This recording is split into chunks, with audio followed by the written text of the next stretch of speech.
আজ 21শে ফেব্রুয়ারি আন্তর্জাতিক মাতৃভাষা দিবস। কি দিবস?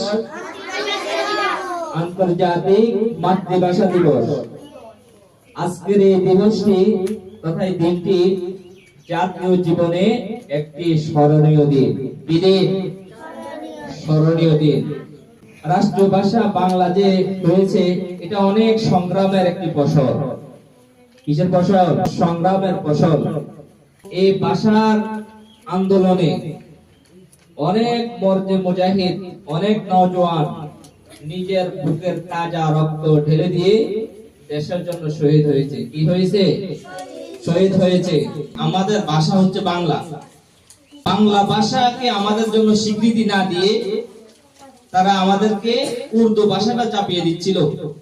আর সেটাকে কেন্দ্র করে এই দেশের নওজোয়ান তারা আন্দোলন সংগ্রামে ঝাঁপিয়ে পড়েছিল যে আমরা উর্দু ভাষা আমাদের রাষ্ট্রভাষা হবে, সেটা আমরা মানি না। বাংলা ভাষাই হইতে হবে আমাদের রাষ্ট্রীয় ভাষা, জাতিগত ভাষা। সেই হিসেবে দিনের পর দিন দীর্ঘকাল ধরে যুদ্ধ জিহাদ হয়েছে, সংগ্রাম হয়েছিল।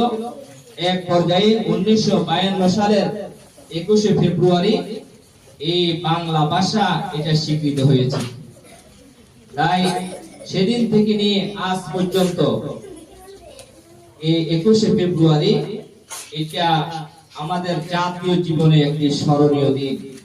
আমরা সকলে অন্তর থেকে দোয়া করব, যাদের আত্মত্যাগের মধ্য দিয়ে বুকের তাজা রক্তের বিনিময়ে আমরা সেই জাতীয় ভাষা বাংলা ভাষাকে, মাতৃভূমি ভাষা, মায়ের ভাষা বাংলা ভাষাকে আমরা জাতীয় ভাষা হিসেবে, রাষ্ট্রভাষা হিসেবে আমরা পেয়েছি।